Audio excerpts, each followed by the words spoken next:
Mi gente bonita, ya escuchó usted este tema del cáncer de ovario, pero qué mejor que un excelente médico, un gran ginecólogo que hoy nos acompaña ya de casa, el doctor Rodolfo Corona, a quien le damos la más cordial bienvenida. Para pues hablarnos más a fondo de este tema del cáncer de ovario, que tengo entendido muchas veces es silencioso y ni siquiera te das cuenta cómo lo detectas. Híjole, el bienvenido. Asesino silencioso. Híjole, así lo decían en las cápsulas donde lo mostraron muy bien. Un problema que es muy difícil para diagnosticar para los ginecólogos. Sí. Porque da muy pocos síntomas. En realidad, el cáncer de ovario va poco a poco evolucionando y casi siempre se detecta en estadios ya muy avanzados. El cáncer de ovario tiene 4 estadios. El primero es el que está propiamente en el ovario, ya en un estadio 2, está dentro de la pelvis, puede estar también en las trompas de falopio, útero. Cuando ya está en el estadio 3, brinca al abdomen, donde a veces encontramos líquido dentro del abdomen, que es ascitis. Y ya el estadio 4 es cuando ya lo tenemos con una metástasis a otro órgano, como pulmón, hígado, intestino.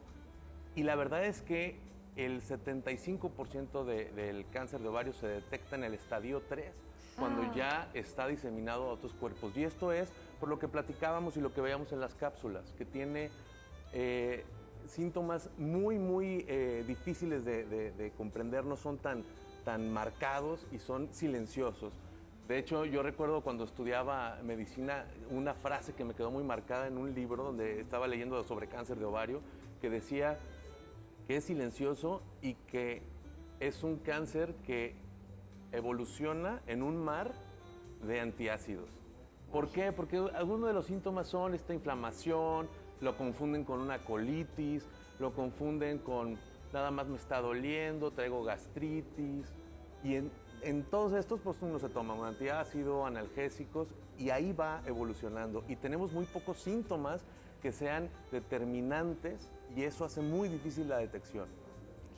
¿Cuál es lo que lo provoca? O sea, ¿o es hereditario? ¿Por qué te puede llegar a pasar? Otra de las cuestiones, sabemos, por ejemplo, en el cáncer cervicouterino, que hay una predisposición de factor de riesgo del virus de papiloma humano. En el cáncer de mama también sabemos que puede haber por ahí cuestiones genéticas, heredofamiliares, se puede palpar una bolita.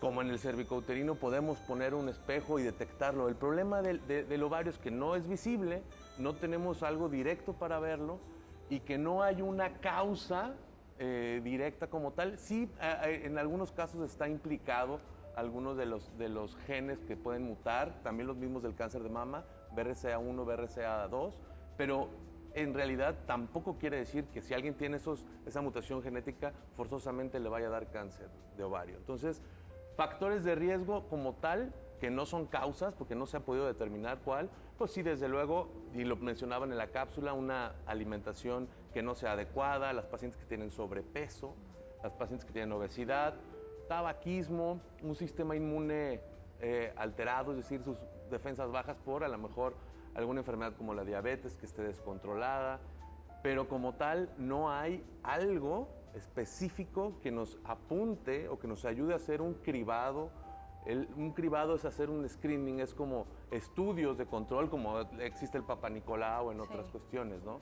Aquí vamos acompañado de un ultrasonido, síntomas, a veces hay que hacer una cirugía y en la cirugía, por algún quiste de ovario, nos damos cuenta que el patólogo está reportando al ver el microscopio que hay células que están cambiando a un cáncer de ovario. Hay 2 tipos, el que es principalmente el seroso, que es el 70%, y también hay de células germinales y mucinosos. El tratamiento casi siempre es quirúrgico, ya lo platicaba. O sea, operar y quitar el ovario completo o qué? Hay que quitar el ovario, que se llama oforectomía, muchas veces los 2 ovarios, a veces el útero también, hacer histerectomía. En la cirugía se hace algo que se llama estadificación, que se estadifica hasta dónde ha llegado según las capas o los órganos que ha invadido. Y sobre eso se determina la cirugía, qué tan invasiva es, qué tanto hay que quitar y después qué tanto hay que complementar con quimioterapia, radioterapia o tratamientos adyuvantes. ¿Qué tan exitosa es la erradicación precisamente del ovario o del cáncer de ovario? O sea, ¿cuál es más o menos como el porcentaje de las mujeres a las que les va bien después de detectar pues una enfermedad así? El estadio tiene mucho que ver. De hecho, es curable en un 90% si se detecta en un estadio 1, propiamente en el ovario. Cuando a veces es un hallazgo, que hacemos la cirugía y nos reportan el patólogo que había células, ¿no? O una biopsia. Sí. Pero como tal, casi siempre, les mencionaba, se detecta en etapas muy tardías. Avanzadas. Y a veces eso hace que disminuya el porcentaje de éxito, ¿no? Si se hace de todos modos a tiempo, a pesar de ser un estadio alto, puede mejorar con quimioterapia, radioterapia, hacer una cirugía adecuada, pero sí, finalmente es algo difícil de detectar, es silencioso y por eso esa situación de tener que acudir al médico para ver revisiones, ¿no? Y que no se confunda un quiste de ovario, porque también lo mencionaban en las cápsulas, un quiste de ovario con cáncer, ¿no? Porque hay muchos quistes que pueden ser benignos, la gran mayoría son benignos, ¿no? Pero puede haber malignos también. Sí puede haber malignos, Ok. pero hay que ver también las características ultrasonográficas, la sintomatología, la edad de la paciente. Sí hay cáncer de ovario en pacientes jóvenes, pero el predominio es entre los 50 y 60 años cuando se detecta un cáncer de ovario y bueno, casi siempre en estadios tardíos. Es algo muy difícil para tratar y para diagnosticar y eso es lo que nos pone. Si voy, por ejemplo, con mi doctor cada año a hacerme el Papá Nicolau, ahí no te pueden más o menos como ayudar a ver si pudiera haber un indicio de cáncer o algo raro en tus ovarios. Bueno, en el Papá Nicolau hacemos ahí es el cribado que existe para el cáncer cervicouterino, hacemos una visión directa con colposcopía y vemos el cuello del útero. Ajá. No podemos ver más allá, hacia el endometrio, ni los ovarios. Okay. Ahí pudiera ayudar el ultrasonido pélvico, el ultrasonido transvaginal, inclusive el abdominal, para ver alguna tumoración o alguna Se imagen tendrían que ver quística. como tumorcitos o quistes. Así es, pero sabemos que muchos de estos quistes son benignos. Pues sí. Entonces, ¿qué hacemos? Bueno, si ya encuentro un quiste que tenga ciertas medidas o que sea detectable, hay que pedir también exámenes de laboratorio, donde ya hay unos marcadores tumorales que son varios, principalmente el CA125, antígeno carcino embrionario, alfa-fetoproteína, se piden varios marcadores tumorales que si están elevados nos hablan de que ese quiste puede estar implicado en un cáncer de ovario, ¿no? Pero por ejemplo el CA125, que es el más común, también se eleva mucho con pacientes con endometriosis o con endometriomas, que es un quiste en el ovario donde hay sangrado dentro del ovario por la misma endometriosis. Entonces también hay diagnósticos diferenciales que confunden al médico para poder detectar el cáncer de ovario, además de lo silencioso que es, pacientes que tienen una inflamación pélvica, ya lo decían en la cápsula, que traen dolor, un sangrado, probablemente, pero no hay algo tan específico, no hay causas bien diagnosticadas y es la cuarta causa de muertes por cáncer en la mujer en México, ¿no? Wow, bueno, agradecemos al público por sus llamadas, ya tenemos llamadas y mensajitos, mándenlos al QR que aparece ahí en pantalla. Aquí esta persona es anónima y tiene 49 años y me dicen que el cáncer lo tenía en el ovario y que se me subió al páncreas, ¿esto es verdad? Sí, sí puede ser. El cáncer, como les decía, según el estadio en el que esté, puede avanzar a otros órganos, al páncreas, al intestino, a pulmones. De hecho, muchos pacientes se dan cuenta que hay un cáncer porque tienen líquido en el pulmón, porque hay una metástasis a pulmón y empiezan con dificultad respiratoria. O sea, ¿no? ya cuando hay metástasis es... Exactamente, o cuando están en el intestino empiezan a tener colitis, dolor abdominal, pero ya es demasiado tarde. Cuando el cáncer de ovario está en el ovario, difícilmente da síntomas, ¿no? Entonces, hoy en día, la gran mayoría de los ginecólogos tienen ultrasonido en el consultorio y en un ultrasonido se puede ver alguna imagen quística. Se deben solicitar estudios si se ve para ver qué niveles tiene de estos marcadores tumorales que si están elevados nos pueden avisar que hay que hacer una cirugía y ver en histopatológico, un patólogo lo ve en el microscopio, estos tejidos que se quitan en la cirugía y nos van a determinar si es necesario, si hay diagnóstico, si hay que dar quimioterapia, radioterapia o hacer una cirugía más amplia, ¿no? Claro, dice, buenos días. ¿Qué estudios se necesita? Dice mi hija, para saber si tiene cáncer de ovario. Tiene 19 años y tiene varios síntomas. ¿Puede empezar desde esa edad el cáncer y es el mismo tratamiento para todos o en qué consiste? No, el tratamiento depende el estadio en el que lo encontremos. La verdad es que sí hay cáncer en pacientes jóvenes, predomina más en pacientes de 50, 60 años, después de los 45 también podemos encontrar, pero también pudiera ser. El problema es que estos síntomas son tan inespecíficos que ahorita la gente que me está viendo se va a asustar y decir, yo también tengo, mucha gente tiene colitis, la alimentación que tenemos en México hace que tengamos mucha colitis, comemos mucho picante, comida muy grasosa, y luego pueden pensar que es por eso, me duele la panza, tengo gastritis. Por eso decía que me impactó esto que leí alguna vez que decía, es un cáncer que evoluciona en un mar de antiácidos. Entonces, que le hagan un ultrasonido, eso se puede hacer con cualquier consulta ginecológica y que vean si hay alguna tumoración o un quiste y pedirle exámenes que nos determinen si estos marcadores tumorales están elevados para poder tomar acción, ¿no? Me hicieron una histerectomía, me dejaron los ovarios que según estaban bien y ahora resulta que en el ovario derecho tengo un quiste del tamaño de mi ovario. ¿Qué es lo más recomendable? ¿Volverme a operar? Depende cuánto mide el quiste. Hay límites quirúrgicos. Por ejemplo, si ese quiste mide más de 5, 6 centímetros, según donde lo leamos, es un límite quirúrgico donde hay que operarlo. Si el quiste mide 3 centímetros, a lo mejor sería nada más valorarlo, pedir exámenes de laboratorio para ver que no estén elevados los marcadores tumorales. Los quistes son muy comunes, eso también es un problema, porque muchas mujeres tienen quistes. Es diferente síndrome de ovario poliquístico, ahorita lo platicamos, pero muchas mujeres les encontramos un quiste que son totalmente benignos, que son folículos que persisten ahí de una ovulación que no se rompió el folículo y se llenan de agua, cistoadenomas, las que tienen endometriosis.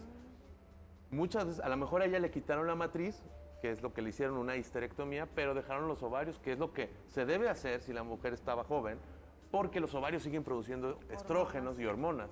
Y puede haber formado un quiste. De esto a que sea cáncer, tendríamos que estudiarlo como tal, ¿no? Claro. Y si no mide más de 5 centímetros, si podemos por analítica de laboratorio ver que no hay datos de riesgo de que ese sea cáncer, pudieran dejarlo ahí y tenerlo en observación nada más, ¿no? Que no se asuste tanto. Dice, buenos días, tengo 35 años. Después de que tuve a mi bebé, ya hace 2 años, cada que me llega mi periodo me salen como coágulos grandecitos. ¿Esto es malo? ¿Puede estar relacionado con los ovarios o alguna probabilidad de cáncer? No, en realidad las mujeres, bueno, sí pudiera estar, pero la verdad es que muchas de las mujeres cuando acaban de tener un bebé, y lo va a vivir Claudia Sofía, tienen unas alteraciones hormonales. Sí. Tardan mucho en volver a tener ciclos normales. A veces el endometrio queda un poquito grueso. También sangrados hay que descartar algún mioma.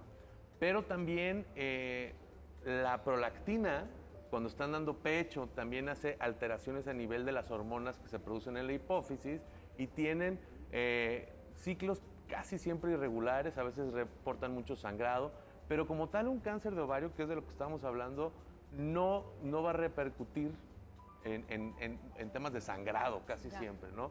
Que no se asuste, está joven.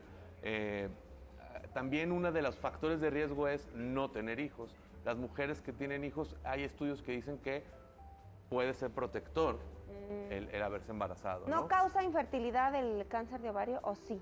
Es que el cáncer de ovario como tal no, pero el tratamiento muchas veces sí, porque si tenemos un cáncer de ovario tenemos que hacer oforectomía, que es quitar el ovario. Y sin los ovarios no hay folículos y por lo tanto hay casos, por ejemplo, la tecnología ha mejorado muchísimo. Ahí se recomienda, pacientes a veces se hace congelación de óvulos, se quitan los folículos que hay antes de hacer la cirugía, ¿no? Tiene mucho que ver esta plática con la paciente de cuántos hijos tuvo, si quiere tener hijos, si no ha tenido, para antes de hacer un tratamiento invasivo, alcanzar a tomar medidas preventivas para que el día de mañana se pueda embarazar. Pero también en un estadio avanzado a veces se tiene que quitar también el útero, ¿no? Entonces ahí sí ya no se pudiera embarazar propiamente, ¿no? Dice Noelia de 50 años, me quitaron un ovario por tener una célula cancerígena, estoy con tratamiento, ¿se puede pasar al otro ovario? Sí puede diseminarse el otro ovario, hay una tendencia a que se bilateralice antes de salir de la cavidad pélvica y se puede ir a abdomen y luego a otros órganos, pero lo bueno es que ella ya está con tratamiento, ya le detectaron. Y se lo quitaron. Se lo quitaron, tiene el otro, pero está recibiendo, quiero suponer, quimioterapia o radioterapia, lo que haya determinado el oncólogo, oncocirujano o oncogine. Entonces, yo creo que ella debe estar tranquila de que está llevando a un proceso de tratamiento para un cáncer ya diagnosticado, ¿no? Sí. El gran problema es el retardar los diagnósticos. Y me pasa muchísimo de mis pacientes que dicen, es que yo me siento bien. Este es uno de los casos donde, ¿para qué voy con el ginecólogo? ¿Para qué voy con el médico si yo me siento bien? Eso es lo que deben evitar, porque sentirse bien no es sinónimo de salud. Exacto. Hay cosas como esto, que son cosas muy silenciosas, donde hay que ir a acudir a una revisión, ¿no? Claro. Así es. Por acá te preguntan, tengo 35 años, me hicieron una histerectomía y me quitaron el ovario derecho y del izquierdo me dejaron solo el 20%. Me lo quitaron hace 4 años. Tengo 2 años con dolor como de cólicos y ha aumentado el dolor. Me hicieron un ultrasonido vaginal y salió un tumor. ¿Podría indicar que tengo cáncer? Bueno, hay que ver cuánto mide el tumor y hay que esperar los estudios de laboratorio que seguramente le van a solicitar para ver si están, en este caso, CA125, son los marcadores tumorales principales para esto, y ver si están elevados, a lo mejor van a tener que reintervenirla y quitarle eso que le quedó del ovario, aunque ella ya tiene 50... No, tiene 35 años. Ah, y tiene 35 años. Ajá. Bueno, también hoy en día tenemos Chiquito, tratamientos de terapia de reemplazo hormonal, donde si ya no está produciendo estrógenos, se le puede dar estrógenos después del tratamiento, si es que no es un cáncer, ¿no? Así es. Doc, ¿qué podemos concluir? Híjole, lo que acabo de decirles, no por sentirse bien, no por sentirse... el tema con los ginecólogos también es la edad. De repente dicen, ay, no, pues yo ya, ¿a qué voy con el ginecólogo si yo no voy a tener hijos y tengo 70 años? Señoras que me están viendo, nunca hay que dejar de acudir con el ginecólogo y con los médicos en general. Hay problemas de osteoporosis, hay que ver sus niveles hormonales, existe el cáncer de mama, cervicouterino, endometrial, de ovario. Entonces, sí acudan, no digan, ¿yo a qué voy? Si me siento bien. Sí, entonces, claro. siempre acudan con su especialista y, bueno, no se asusten con este tema. No es tan común, es silencioso, pero si hacen periódicamente su cita, seguramente los especialistas podrán detectar cualquier cambio, ¿no? Así es, doctor. ¿Dónde Gracias, te encontramos Doc. en redes sociales y también algún número, además de que lo dejaremos con Pina para que usted se comunique, no se automedique, no se preocupe, ocúpese y vaya con el doctor? Y acudan. Así es. Me pueden encontrar en el teléfono del 3813-0626, que si no, se comunican con Pina y aquí les pasa los datos, Así que es. tenemos todo. Y bueno, en redes sociales me pueden encontrar en Facebook como Ginecología Obstetricia Rodolfo Corona López, o como nos dicen a los Rodolfos, en Rudy. Instagram, doctor Rudy Corona, así me pueden encontrar, y ahí me escriben, y si se quedaron algunas dudas, por favor escríbanme, y con mucho gusto, con tiempo, en el transcurso del día se las voy contestando. Gracias, doctor. Como siempre, un placer tenerte con nosotros. Gracias a ustedes. Doc.